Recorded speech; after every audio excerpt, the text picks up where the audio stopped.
Hello friends, నమస్తే. Welcome to cook with Pramod. ఈరోజు మనము తమిళనాడు స్పెషల్ బ్రేక్ఫాస్ట్ పొంగల్ చేసుకోబోతున్నాము. పొంగల్ అంటే తీయగా ఉండదండి, ఇది ఘాటుగా మిరియాల కారం తగులుతూ చాలా అమేజింగ్గా ఉంటుంది. చాలామందికి తెలిసే ఉంటుంది, కానీ తెలియని వాళ్ళ కోసం చెప్తున్నాను. అండ్ ఈ రెసిపీ చేసుకునేటప్పుడు మెజర్మెంట్స్కి చాలామంది కన్ఫ్యూజ్ అవుతూ ఉంటారు. ఇవాళ మనం ఈ వీడియోలో కరెక్ట్ మెజర్మెంట్స్తో అద్భుతమైన పొంగల్ మీ ఇంట్లో కూడా తయారు చేసుకునేలాగా నేను చేస్తాను. దానికంటే ముందు మీరు కనుక మా ఛానల్ని ఇంకా సబ్స్క్రైబ్ చేసుకోకపోతే వెంటనే సబ్స్క్రైబ్ చేసుకోండి. అండ్ పక్కనే ఉన్న బెల్ ఐకాన్ యాక్టివేట్ చేసుకోండి. మా నుంచి వచ్చే ఏ రెసిపీ వీడియోస్ మిస్ కాకుండా చూసేయచ్చు. And let's get into the video.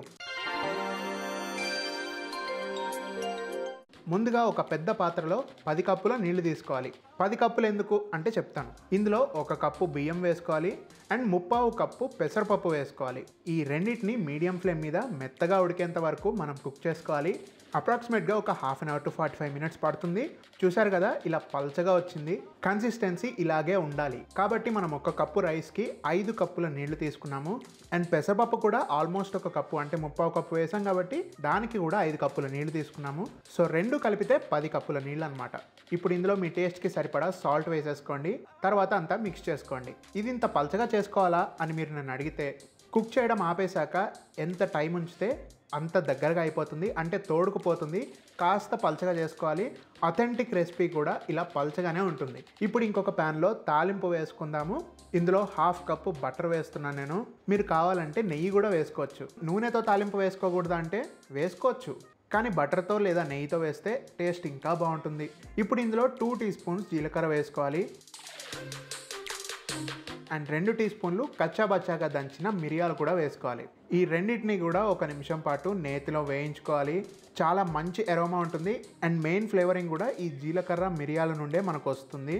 ఇప్పుడు ఇందులో కారం కోసం ఇలా 1 ఇంచ్ సైజులో కట్ చేసుకున్న పచ్చిమిరపకాయలు ఒక 5-6 వేసుకోవాలి.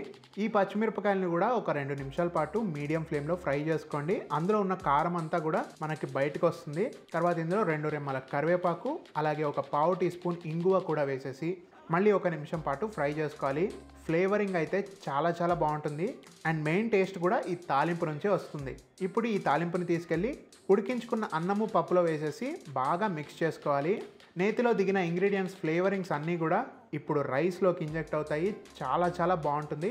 నేను కొంచెం ఎక్స్ట్రా ఫ్లేవర్ కోసం ఇంకొక 2 టీ స్పూన్స్ బటర్ వేసాను. టేస్ట్ అయితే ఇంకా అదిరిపోతుంది. అండ్ మార్నింగ్ బ్రేక్ఫాస్ట్లో ఇది తింటారు కొబ్బరి చట్నీ లేదా సాంబార్తో. మీరు కూడా ఈ పర్ఫెక్ట్ పొంగల్ని ట్రై చేసి ఎలా ఉందో కమెంట్ బాక్స్లో లేదా ఇన్స్టాగ్రామ్లో మాకు తెలియజేయండి. ఈ వీడియో నచ్చినట్లయితే కనుక లైక్ చేయండి. మీ ఫ్రెండ్స్కి, ఫ్యామిలీ మెంబర్స్కి షేర్ చేయండి. మా ఛానల్ని సబ్స్క్రైబ్ చేయండి. సబ్స్క్రైబ్ చేశాక బెల్ ఐకాన్ యాక్టివేట్ చేసుకోవడం మాత్రం అస్సలు మర్చిపోకండి. నోటిఫికేషన్స్ అయితే ఎవ్వరికీ రావట్లేదని చాలామంది అంటున్నారు. So once in a while channel check చేస్తూ ఉండండి. కొత్త రెసిపీస్ తప్పకుండా ఉంటాయి. వీడియోస్ రెగ్యులర్గా అప్లోడ్ అవుతూ ఉంటాయి. Keep supporting us. See you in the next video.